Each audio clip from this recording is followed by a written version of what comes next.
Hi, fourth grade. I hope you're good. So the other day I was in our classroom and I was looking around to make sure I had everything I needed to do what I needed to do in these next few weeks. And I saw Maniac Magee. And each day I look at it, I'm like, I'm gonna get to it, I'm gonna get to it. And it's been a couple days, but tonight I looked at it and I thought, now's the time. I need a break. So I ran down to my basement, or I should say snuck down to my basement, and I'm sitting by my Star Wars wall. Check it out. Star Wars. Pretty cool, right? I actually made it for Jeff, or we made it together, but I made those shelves. Look at those. I stenciled them. Pretty cool, right? But we made that wall together. One of my favorite spots in our house. So I went out and I had to deliver something to Savannah's house, and I got myself a nice coffee, and I came home and I said to my family, I will be back. I'm going down the basement and you and I are gonna share some Maniac Magee. So the last time I remember reading, and I could be wrong because my post-it's somewhere else, but the last time I really remember is the night before when Grayson he got called up to AAA ball, remember? And AAA baseball is right before the majors. So if he would have pitched really well in that game, the guys from the major leagues might have seen him and he might have been able to play in the majors. So there he is the night before and he's praying. He's like, come on, I gotta win this game. So that's where I'm gonna start. And you might remember it, but at least it'll get us back into the groove and then we'll move on. Okay, so here we are. Grayson on his knees the night before the game. The night before the game, Grayson spent half of it on his knees by his bed praying. And even 5 minutes before the game in the dugout, he bent down, pretending to tie his shoes, and closed one eye and prayed, please let me win this baseball game, which was something, since he had never gone to church a day in his life. God must have fainted, he said to Maniac. And indeed, maybe God did, or maybe he only listened to major leaguers, because Grayson took the mound and proceeded to pitch the flat-out awfulest game of his life. His curveball wasn't curving. His sinker wasn't sinking. His knuckler wasn't knuckling.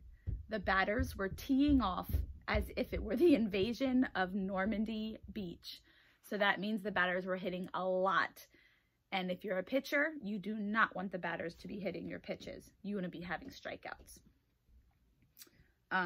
Before the third inning was over, the score was 12-0.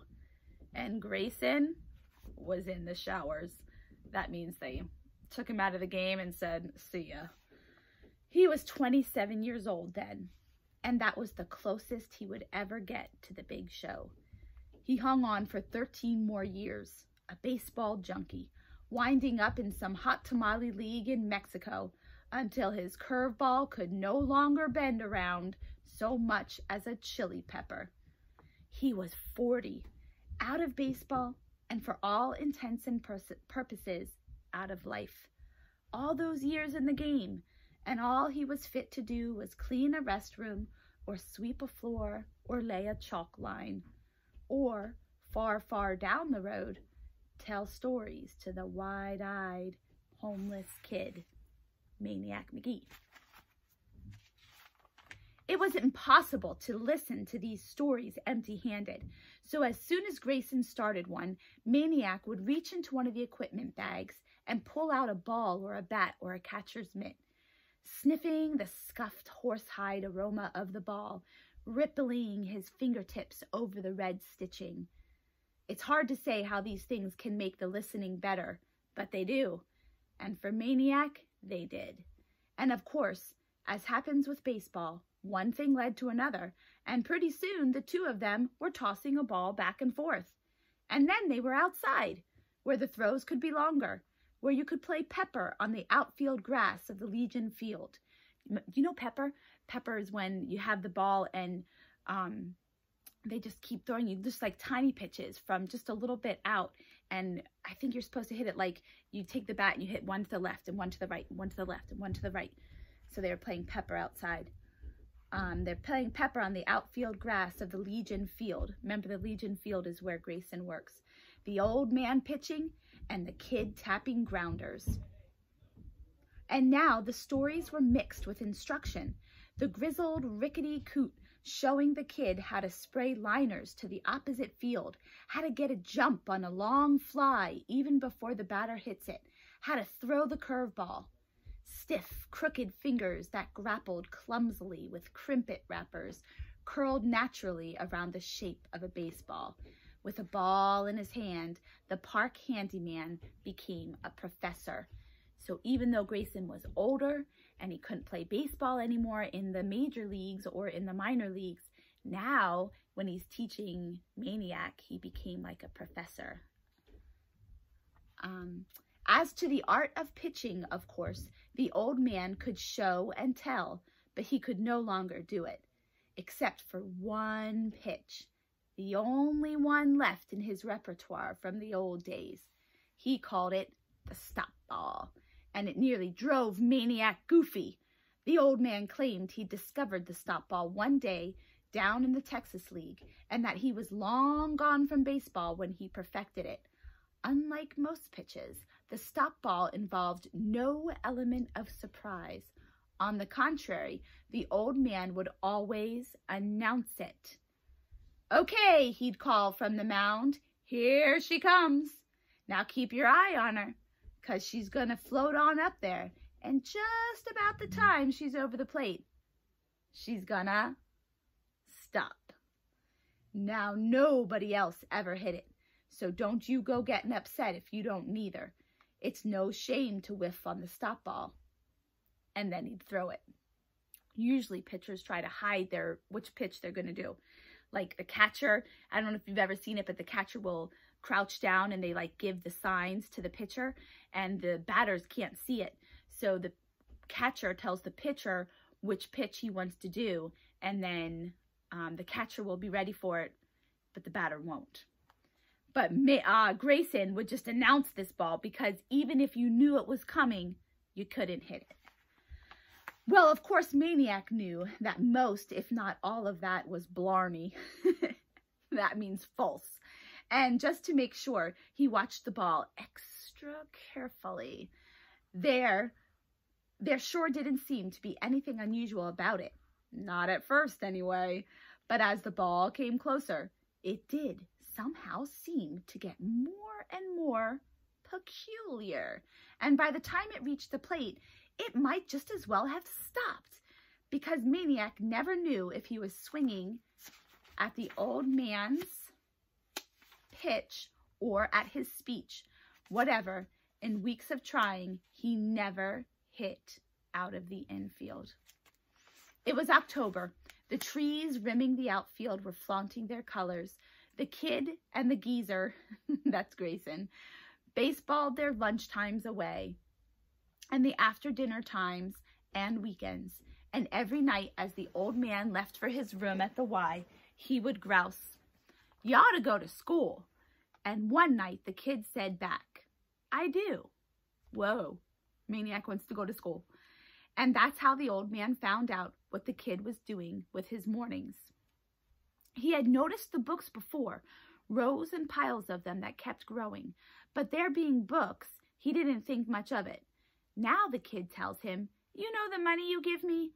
Each morning he gave the kid 50 cents or $1 to get himself some crimpets. Remember, they love crimpets. "Well, I take it to the library," Maniac said. "Right inside the door, they have these books they're selling, cases of them, old books they don't want anymore. They only cost 5 or 10 cents a piece." He pointed to the piles. "I buy 'em." He showed them to the old man, ancient back-broken math books, flaking travel books, warped spellers, mangled mysteries, biographies, music books, astronomy books, cookbooks. Okay, so I have to pause there because listen to those adjectives. Let's do it one more time. Ancient, broken math books. That means, you know how when you open up a book and that's called the backing. So, well, I guess the whole thing really, but you open up and when the back like cracks or breaks, or it might be like ripping. So imagine that ripping, that math book, and the back broken math books, flaking travel books, warped spellers. That means that they're all like, they're not flat anymore. They're all crinkled and warped. Mangled mysteries, biographies, music books, astronomy books, cookbooks. What's the matter? Said the old man. Can't you make up your mind what kind of book you want? The kid laughed. I want them all. He threw his hands out. I'm learning everything. He opened one of the books. Look, geometry, triangles. Okay, isosceles triangles. These two legs, they look equal to you? The old man squinted. He nodded. Okay, but can you prove it? Maniac said. The old man studied the triangle for a full minute. If I had a ruler, maybe. No ruler, Maniac said. The old man sighed. Guess I give up. So the kid proved it. Absolutely dead center proved it. Remember when we were doing parallel lines and perpendicular lines the other day? And I told you that you would do proofs in geometry one time when you're later on in your schooling with Mrs. Smoker does geometry. But remember I told you about proofs? That's how he proves it. He proves that it's an isosceles triangle by, and doesn't even have to measure it with a ruler. 2 days later, while playing Pepper in the Legion infield, the old man said to the kid, so why don't you go ahead and teach me how to read? Whoa, now we find out that Grayson can't read. So Maniac's going to teach him. Okay, a little bit more. Let's see, we're at 12 minutes. I thought I would go like 15, maybe a little bit over, but I won't go over 20. Okay. The story he told now, pause. I am going to have a sip of my iced coffee. So if you have a beverage, please take a beverage break. Pause if you need some popcorn or a snack. All right, here we go. The story he told now was not about baseball. It was about parents who always left him on his own. So this is Grayson. So when he grew up, the parents always left him on his own. About being put in classes where they just cut paper and played games all day. About a teacher who whispered to a principal just outside the classroom door, this bunch will never learn to read a stop sign. Right then and there, as if to make the teacher right, Grayson stopped trying. The worst ever. The part I didn't tell about Bluefield, I was only 15. I ran away. The kid and the old man climbed into the pickup. They made 3 stops. First, they stopped by the park office at the zoo, where Grayson told the superintendent he just wanted to work part-time for a while in the afternoon. Fine, said the superintendent, just so you don't expect to get paid full-time. Then they went to the library, book sale racks, and bought about 20 old picture books, such as The Story of Babar and Mike Mulligan's Steam Shovel and The Little Engine That Could. Okay, so I got a little confused there. I don't know about you. So they went to the library book sale racks, bought some books. Before that, they went to the superintendent at the school because Grayson wants to work only part-time to make time for learning how to read. So let's see, their third stop. Then they went to Woolworth's. Woolworth's is like a store, almost kind of like a Boscov's, I think, for a small portable blackboard and a piece of chalk.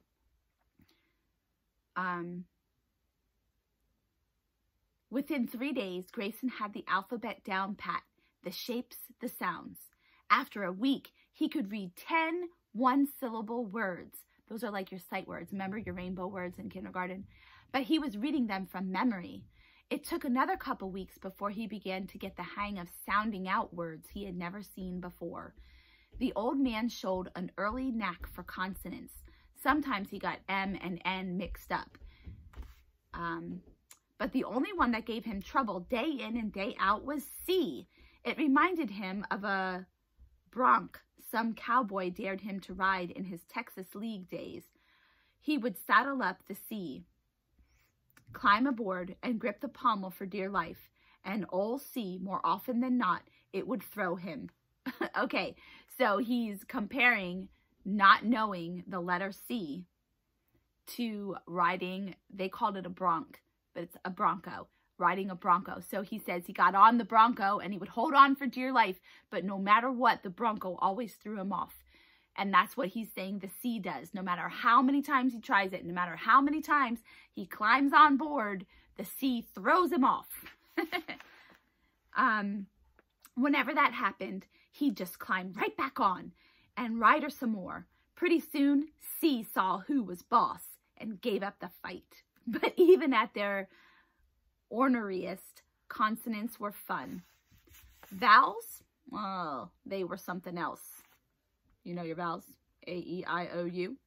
He didn't like them, and they didn't like him. There were only 5 of them, but they seemed to be everywhere. Well, of course. Why, you could go through 20 words without bumping into some of the shyer consonants, but it seemed as if you couldn't tiptoe past a syllable without waking up a vowel. So true, because you can't have a syllable without a vowel. Consonants, you knew pretty much where they stood, but you could never trust a vowel. So true, right? Like the D says duh. The F, the L, oh. They say, you know what they're going to say. Vowels, tricky. They don't follow the rules. Even though we have rules, they don't follow them. To the old pitcher, they were like his own best knuckleball come back to haunt him. In, out, up, down. Not even the pitcher, much less the batter, knew which way it would break. He kept swinging and missing. So that means he'd go to read a word and he wouldn't ever know what the vowel said, which sound it made. But the kid was a good manager and tough. He would never let him slink back to the showers, but kept sending him back up to the plate. The kid used different words, but in his ears, the old minor leaguer heard, keep your eye on it. Hold your swing. Watch it all the way in. Don't be anxious.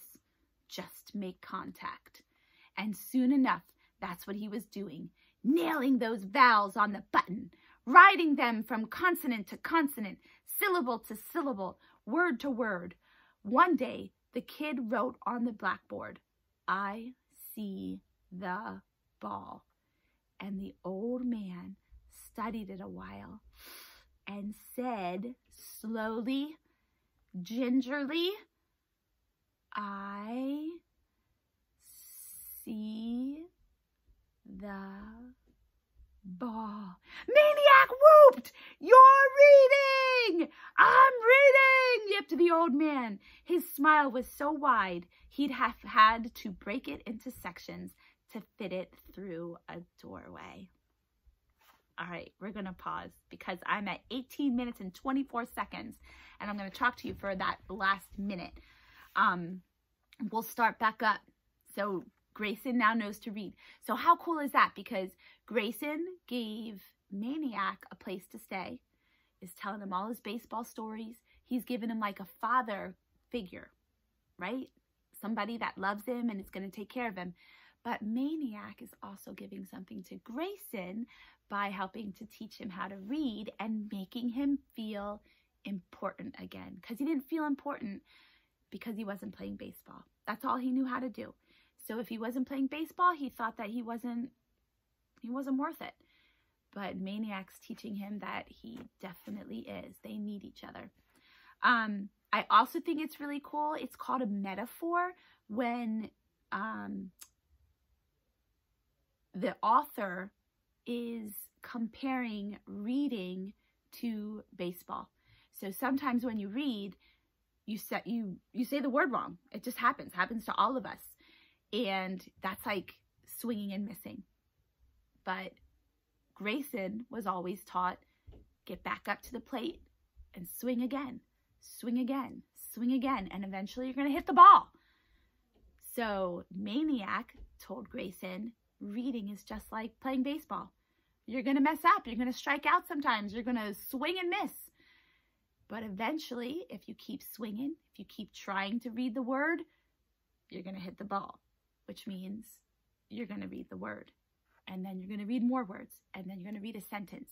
And before you know it, you're hitting home runs or reading whole books. Isn't that cool? So, all right. guess that's all I got for you. So we'll start back up. I'll read the first paragraph of the next chapter just to give you, remember those cliffhangers we talk about? Here's your, it's not really a big cliffhanger, but I'll just go on into the next chapter. The first book Grayson read cover to cover, was The Little Engine That Could. It took almost an hour and was the climax to a long evening of effort. At the end, the old man was sweating and exhausted. The kid's reaction surprised him. He didn't jump and yippee like he did after the first sentence he ever read. He just stayed in the far corner, seated on a stuffed and lumpy equipment bag. Remember, they're in the equipment room. That's where Maniac stays. He had kept his distance all during the reading, letting Grayson know there would be no cheating. He had to do it on his own.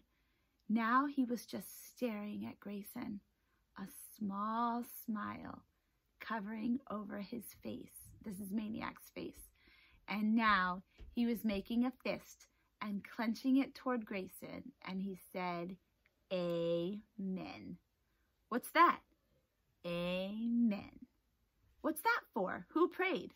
I learned it in church I used to go to. You don't have to wait for a prayer. You say it when somebody says something or does something you really liked. He hopped off the bag, thrust both hands to the ceiling, and shouted, "Amen." All right. I'll come back at you later, 4th grade. Have a good night.